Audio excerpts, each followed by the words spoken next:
네, 갓솔저 모닝 큐티의 윤영국입니다. 오늘은 그 누가복음 18장인데요. 누가복음 18장 중에서 그 18절부터 30절까지 내용을 좀 이렇게 보겠습니다. 부자 관리와 영생에 관한 내용 이렇게인데요. 여러분 이 세상이 아무리 좋아도요.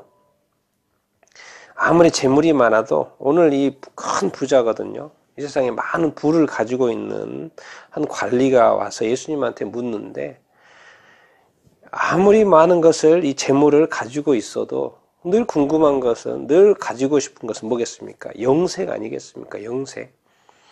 재물뿐만 아니라 영생까지도 소유할 수 있다면 정말 최고의 부자 이렇게 아닙니까?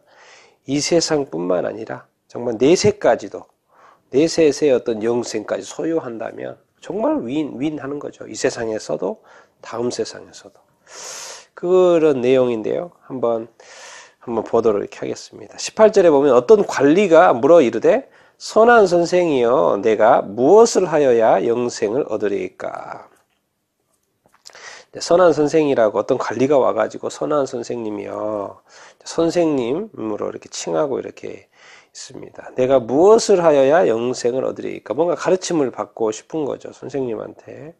근데 내용은 뭡니까? 무엇을 하여야 영생을 얻을까? 영생을 얻기 위해서 무엇을 해야 된다라는 사고를 가지고 있는 거죠. 무엇을 하여야 영생을 얻으리이까? 영생에 대해 관심이 많은 것 같습니다. 그래서 예수님이 19절에 예수께서 이르시되 내가 어찌하여 나를 선하다 일컫느냐 하나님 한 분 외에는 선한 이가 없다. 내가 20절에 내가 계명을 안 하니 간음하지 말라 살인하지 말라 도둑질하지 말라 거짓 증언하지 말라 내 부모를 공경하라 하였느니라.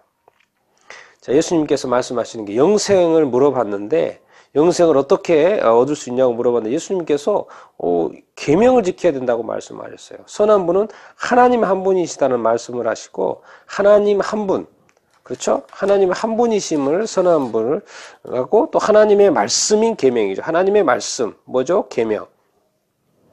하나님의 말씀 계명. 계명이 뭡니까? 우리 여기서 이제 10계명 위주로 되어 있는데 간음하지 말고 살인하지 말고 도둑질하지 말고 거짓 증언하지 말고 내 부모를 공경하라.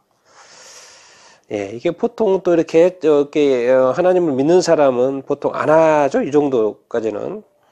간음하지 않고 살인하지 않고 도둑질하지 않고 거짓 증언하지 않고 또 부모를 공경은 보통은 이렇게 하죠. 그래서 어찌야 21절 어찌야 이거 이제 대답하는 거죠. 관리가 21절 여짜오되 이것은 내가 어려서부터 다 지켰나이다. 어려서부터 다 지켰다고 이렇게 말을 이렇게 하고 있습니다. 얼마나 잘한 겁니까? 잘해죠. 잘한 것이죠. 22절에 이렇게 말합니다. 예수께서 이 말을 들으시고 이르시되 다른 구절에 이렇게 보면 사랑스러워 하셨다는 말이 있죠. 예, 너무 말씀을 잘 지킨다고 하니까 계명을 잘 지킨다고 하니까 잘했다는 것이죠. 어렸을 때부터 지켜왔다고 하니까. 근데 22절에 보면 예수께서 이 말을 들으시고 이르시되 내가 아직도 한 가지 부족한 것이 있으니 내게 있는 것을 다 팔아 가난한 자들에게 나눠주라. 그리하면 하늘에서 내게 보화가 있으리라. 그리고 와서 나를 따르라 하시니. 근데 이제 관리 입장에서 또 예수님이 하신 말씀에서 다 지켰다고 이제 하잖아요. 다 지켰다고 말을 하는데 예수님이 한 가지가 부족하다라는 거예요. 한 가지가 부족하다라는 거예요. 도대체 그 한 가지 부족한 게 무엇일까요? 한 가지가 부족한 것이 있는데 그것은 내게 있는 것을 다 팔아 가난한 자들에게 나눠주라 이렇게 말씀을 이렇게 하고 있어요.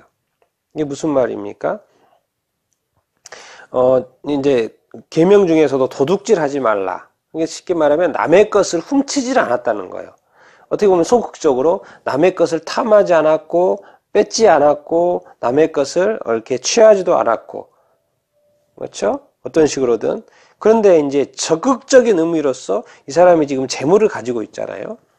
그러면 이제 말씀도 하나 보면 요한 1서 3장 17절에 보면은 이런 말씀이 있습니다. 누가 이 세상의 재물을 가지고 형제의 궁핍함을 보고도 도와줄 마음을 닫으면 하나님의 사랑이 어찌 그 속에 거하겠느냐. 자녀들아 우리가 말과 혀로만 사랑하지 말고 행함과 진실함으로 하자. 17, 18절. 이 세상의 재물을 가지고 형제의 궁핍함을 봤을 때 도와줄 마음이 있어야지 그건 하나님의 사랑이라는 것이죠. 그래서 이 한 가지 부족하다는 것은 적극적인 의미에서 주변에 늘 가난한 자들이 있었는데 이 가난한 자들이 이 재물이 큰 재물을 가지고 있으면서도 이 가난한 자들에게 베푸는 것을 나눠주는 것을 어떻게 소홀히 했던 것 같아요. 그래서 예수님이 이 부분을 이렇게 지적한 거예요. 그래서 한 가지 부족한 거 있다는 거예요. 자기 자신은 잘했다고 하는 잘 해오고 있다고 생각하는데 이 재물을 가지고 이 주변에 옆에 늘 있었던 이 가난한 자들에게 나눠주지 않았다는 것이죠. 또 나눠주라고도 말씀하고 이 계명이 지금 안 지켜진 거라고 쓸 수 있고요. 그래서 이 계명 나눠주라고 했고 그리고 그러면 나눠주면 뭔다 이거 하늘의 보화가 있을 거라는 것이죠. 결코 잃어버린 것이 아니라는 거예요. 하늘에 상이 있을 것이고 그리고 너는 나를 따르라. 와서 나를 따르라. 재물을 놓고 예수님을 따라갈 수 있을까요? 네, 그렇죠. 재물을 가지고 예수님을 따라가면 최고겠죠.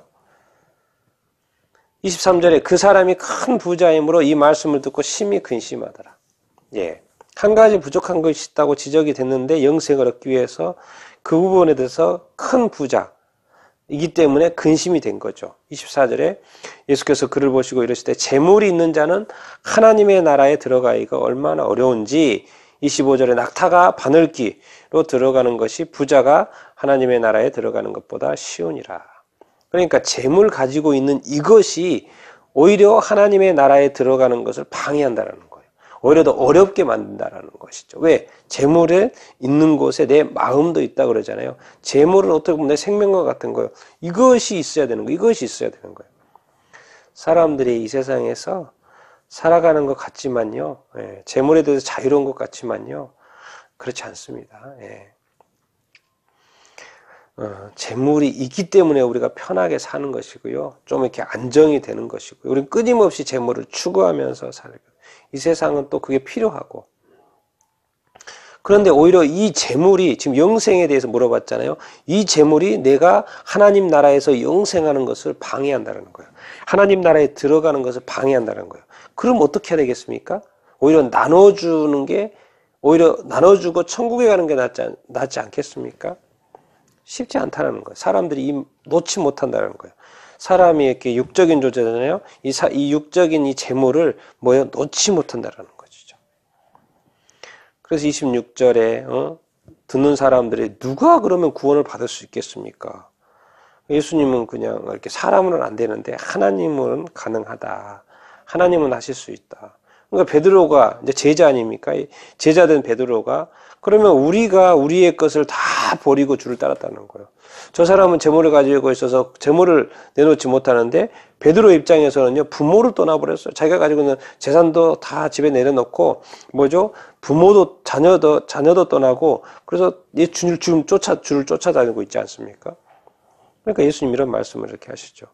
내가 29절에 진실로 이르시되 내가 진실로 너희에게 이르노니 하나님의 나라를 위하여 집이나 아내나 형제나 부모나 자녀를 버린 자는 현세의 열의 배를 받고 내세의 영생을 받지 못할 자가 없느니라. 예수님이 이 마인드에는 뭐가 있습니까? 현세도 있고요. 내세도 있어요. 그렇죠? 여러분 우리도 이 현세에 대한 생각이 있어야 되고 또 내세에 대한 생각이 있는 거죠. 내세는 어떻게 봅니까? 영생이죠. 이제 이 세상에서는 어떤 한시적인 삶을 사는 것이고요. 내세에서는 영원한 삶을 사는 거죠. 하나님과 함께 영원히, 주님과 함께 영원히. 지금 부자 관리가 영생에 대해서 물어봤는데 이 영생이 있는 하나님의 나라에 들어가는 것에 대해서 머뭇거렸다는 것이죠. 그런데 제자는 뭡니까? 이 모든 것을 버리고 지금 주를 따르고 있지 않습니까? 그렇기 때문에 예수님은 현세에도 열변을 받고 내세에도 영생을 받게 될 것이다. 놓치지 않을 것이다.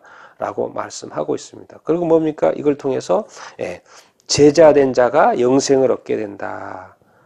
라는 것을 이렇게 말씀해주고 이렇게 있습니다. 여러분, 이 말씀을 통해서 우리가